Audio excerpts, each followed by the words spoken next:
के क्लासेस में आप लोगों को स्वागत करता हूं।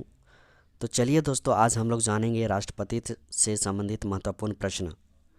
दोस्तों, आप लोगों को वीडियो अच्छा लगे तो वीडियो आप लोग लाइक सब्सक्राइब के साथ साथ ज़्यादा से ज़्यादा शेयर करें। तो चलिए हम लोग जानेंगे प्रश्न संख्या 1। भारत के प्रथम राष्ट्रपति कौन थे?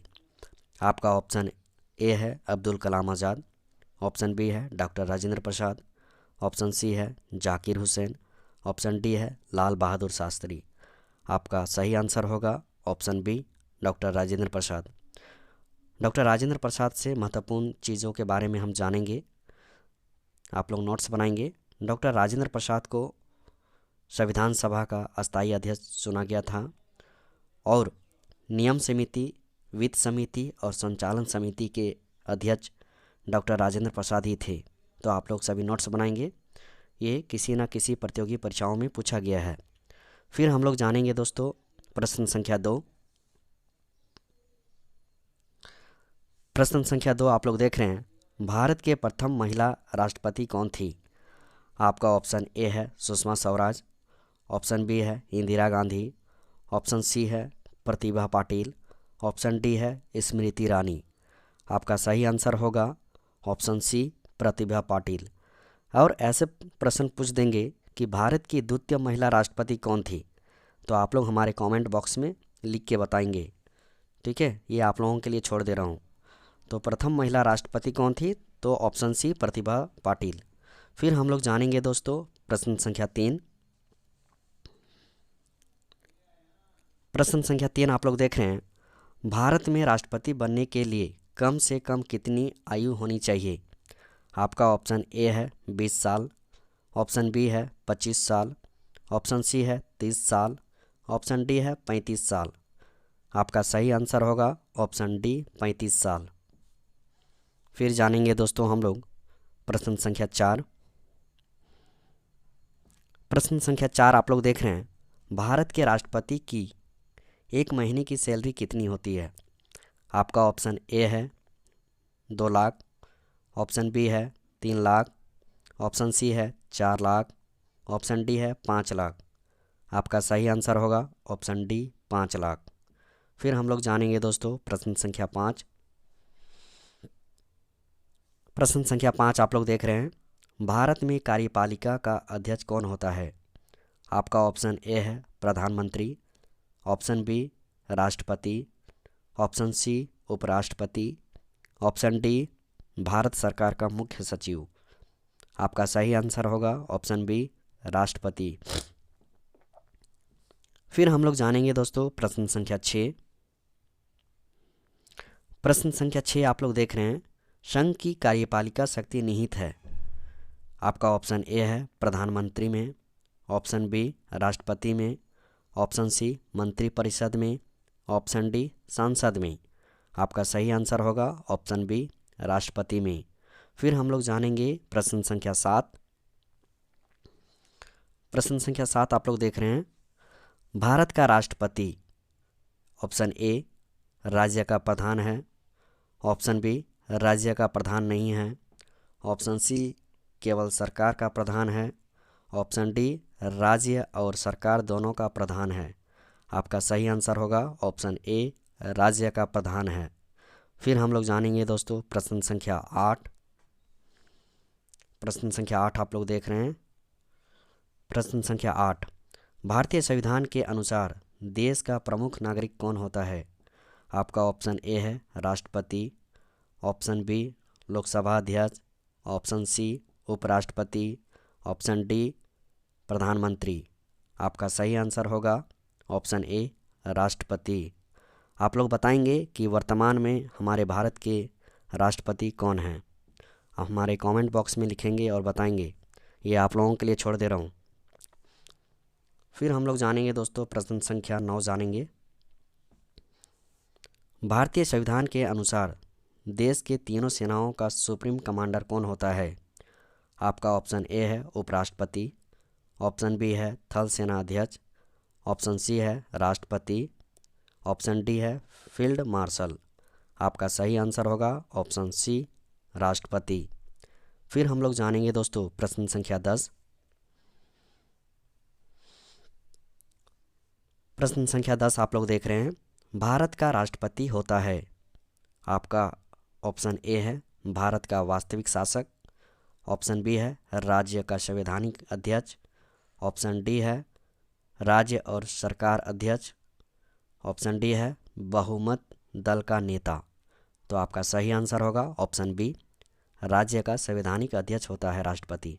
फिर हम लोग जानेंगे दोस्तों प्रश्न संख्या 11 जानेंगे। प्रश्न संख्या 11, राष्ट्रपति का निर्वाचन किस प्रकार होता है? आपका ऑप्शन ए है प्रत्यक्ष रूप से, ऑप्शन बी अप्रत्यक्ष रूप से, ऑप्शन डी मनोनयन द्वारा, ऑप्शन डी कोई स्पष्ट प्रावधान नहीं है। तो आपका सही आंसर होगा ऑप्शन बी, अप्रत्यक्ष रूप से राष्ट्रपति का निर्वाचन होता है। ऑप्शन बी सही होगा। फिर हम लोग जानेंगे दोस्तों प्रश्न संख्या 12 जानेंगे। राष्ट्रपति पद के उम्मीदवारों को चुनाव प्रचार हेतु कितना समय मिलता है? आपका ऑप्शन ए है 1 महीना, ऑप्शन बी है 2 सप्ताह, ऑप्शन सी है 3 सप्ताह, ऑप्शन डी है 5 सप्ताह। तो आपका सही आंसर होगा ऑप्शन बी 2 सप्ताह। फिर हम लोग जानेंगे दोस्तों प्रश्न संख्या 13। प्रश्न संख्या 13 में आप लोग देख रहे हैं, किसके द्वारा राष्ट्रपति को उसके पद से हटाया जा सकता है? आपका ऑप्शन ए है प्रधानमंत्री द्वारा, ऑप्शन बी है लोकसभा द्वारा, ऑप्शन सी है मुख्य न्यायाधीश द्वारा, ऑप्शन डी है सांसद द्वारा। आपका सही आंसर होगा ऑप्शन डी, सांसद द्वारा। फिर हम लोग जानेंगे दोस्तों प्रश्न संख्या 15 जानेंगे। सभी देख रहे हैं प्रश्न संख्या 15, राष्ट्रपति पर महाभियोग की प्रक्रिया किस देश के संविधान से ली गई है? आपका ऑप्शन ए है अमेरिका, ऑप्शन बी है रूस, ऑप्शन सी है ब्रिटेन, ऑप्शन डी है जापान। आपका सही आंसर होगा ऑप्शन ए, अमेरिका। फिर हम लोग जानेंगे दोस्तों प्रश्न संख्या 16। प्रश्न संख्या 16 आप लोग देख रहे हैं, राष्ट्रपति को कौन पद और गोपनीयता की शपथ दिलाता है? आपका ऑप्शन ए है भारत का मुख्य न्यायाधीश, ऑप्शन बी है प्रधानमंत्री, ऑप्शन सी है अटॉर्नी जनरल, ऑप्शन डी है महाधिवक्ता। आपका सही आंसर होगा ऑप्शन ए, भारत का मुख्य न्यायाधीश राष्ट्रपति को पद और गोपनीयता की शपथ दिलाता है। आप लोगों से एक क्वेश्चन है, आप लोग हमारे कमेंट बॉक्स में बताएंगे, राष्ट्रपति पद का उल्लेख किस अनुच्छेद में किया गया है? लिख के बताएंगे राष्ट्रपति पद का उल्लेख किस अनुच्छेद में किया गया है। फिर हम लोग जानेंगे दोस्तों प्रश्न संख्या 17 जानेंगे। प्रश्न संख्या 17 आप लोग देख रहे हैं,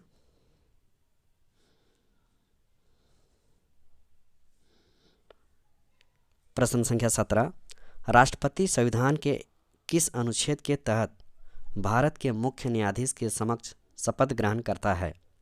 आपका ऑप्शन ए है अनुच्छेद 58, अनुच्छेद 66, अनुच्छेद 70, अनुच्छेद 60। तो आपका सही आंसर होगा ऑप्शन डी, अनुच्छेद 60 में भारत के मुख्य न्यायाधीश के समक्ष राष्ट्रपति शपथ ग्रहण करता है। ठीक है, तो आपका सही आंसर 17 का डी होगा। फिर हम लोग जानेंगे दोस्तों प्रश्न संख्या 18 जानेंगे। प्रश्न संख्या 18 आप लोग देख रहे हैं, राष्ट्रपति के त्याग पत्र की सूचना उपराष्ट्रपति किसको देता है?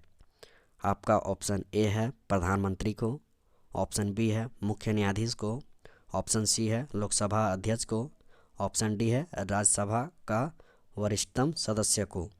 तो आपका सही आंसर होगा ऑप्शन सी, लोकसभा अध्यक्ष को सूचना देता है उपराष्ट्रपति। ठीक है, ऑप्शन सी सही आंसर होंगे। फिर हम लोग जानेंगे दोस्तों प्रश्न संख्या 19 जानेंगे। प्रश्न संख्या 19 आप लोग देख रहे हैं, निम्नलिखित में से किसकी नियुक्ति राष्ट्रपति करता है? प्रश्न संख्या 19 आप लोग देख रहे हैं, निम्नलिखित में से किसकी नियुक्ति राष्ट्रपति करता है? आपका ऑप्शन ए है भारत का महान्यायवादी, ऑप्शन बी है नियंत्रक एवं महालेखा परीक्षक, ऑप्शन सी है एक राज्य का राज्यपाल, ऑप्शन डी है इनमें से सभी। तो राष्ट्रपति इनमें से सभी का नियुक्ति करता है। ठीक है, भारत का महान्यायवादी को भी नियुक्त करता है राष्ट्रपति। ऑप्शन बी है नियंत्रक एवं महालेखक परीक्षक का भी नियुक्ति करता है राष्ट्रपति। और ऑप्शन सी है एक राज्य का राज्यपाल को भी राष्ट्रपति नियुक्त करता है। ठीक है, और शपथ दिलाता है। तो आपका सही आंसर ऑप्शन डी हो जाएगा। दोस्तों आप लोगों से प्रश्न है, क्वेश्चन है कि आप लोग जवाब देंगे भारत का महान्यायवादी किस अनुच्छेद में उल्लेख किया गया है। और ऑप्शन बी में है नियंत्रक एवं महालेखक परीक्षक का किस अनुच्छेद में उल्लेख किया गया है। तो आप लोग हमारे कमेंट बॉक्स में ज़रूर बताएंगे। ठीक है, फिर हम लोग जानेंगे प्रश्न संख्या 20। प्रश्न संख्या 20 में आप लोग देख रहे हैं निम्नलिखित में से कौन राष्ट्रपति की मर्जी तक अपने पद पर रह सकता है। तो आपका ऑप्शन ए है प्रधानमंत्री, ऑप्शन बी है उपराष्ट्रपति, ऑप्शन सी है राज्यपाल, ऑप्शन डी है लोकसभा अध्यक्ष। आपका सही आंसर होगा ऑप्शन सी राज्यपाल। राज्यपाल राष्ट्रपति की मर्जी तक अपने पद पर बना रह सकता है। फिर हम लोग जानेंगे दोस्तों प्रश्न संख्या 21। प्रश्न संख्या 21 आप लोग देख रहे हैं जो हमारे क्लास का लास्ट प्रश्न है।